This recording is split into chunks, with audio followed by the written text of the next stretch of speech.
Hello guys, ഞാനും എൻ്റെ മോളും ആദ്യമായിട്ടൊരു കുഞ്ഞു ട്രിപ്പ് പോയതാണല്ലോ. ട്രിപ്പ് എന്ന് പറയാൻ പറ്റില്ല, ഒരു 2 മണിക്കൂർ ഒരു യാത്ര. ഇവിടെ നമ്മുടെ വീടിൻ്റെ അടുത്താണ് കൊളുത്തുപുഴ ഫോറസ്റ്റ് മ്യൂസിയം ഉള്ളത്. അങ്ങോട്ടാണ് ഞങ്ങളുടെ യാത്ര. ഞാനും മോളും ആദ്യം ചെന്നപ്പോഴേ വഴി തെറ്റി ഗൈസ്. ഇറങ്ങുന്നിടത്തോടാണ് ഞങ്ങൾ കയറിയത്. പിന്നെ വഴിയൊക്കെ ചോദിച്ച് നേരെ ഫ്രണ്ടിൽ ചെന്നു. അത് ടിക്കറ്റ് എടുത്ത് കുട്ടിക്ക് ഫ്രീ ആണോട്ടോ, എനിക്ക് മാത്രം മതിയായത് ടിക്കറ്റ് എടുത്ത് അകത്ത് കയറിയപ്പോൾ ഒറ്റ മനുഷ്യനില്ല. ഞങ്ങൾക്ക് വേണ്ടി മാത്രം ഒരു മ്യൂസിയം തുറന്നിട്ട് പോലെ.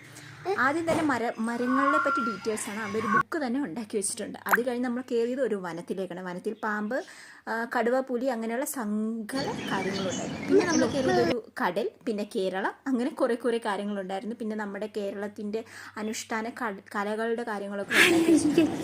പിന്നെ നമ്മൾ കണ്ടത് ഒരു കാട്ടുപോത്ത്, പുലി, സിംഹം, അങ്ങനെ നമ്മുടെ അടുത്തൂടെ കുറേ മൃഗങ്ങൾ പോയി. ദിനോസറിനെ കണ്ടപ്പോൾ അവർക്ക് പേടിയായി. നമ്മൾ വെളിയിൽ ഇറങ്ങി.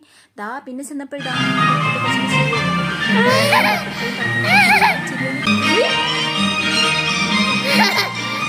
നമ്മൾ പുറത്തിറങ്ങി. അവളെ കുറച്ച് നേരം ഒന്ന് കളിച്ച് കഴിഞ്ഞ്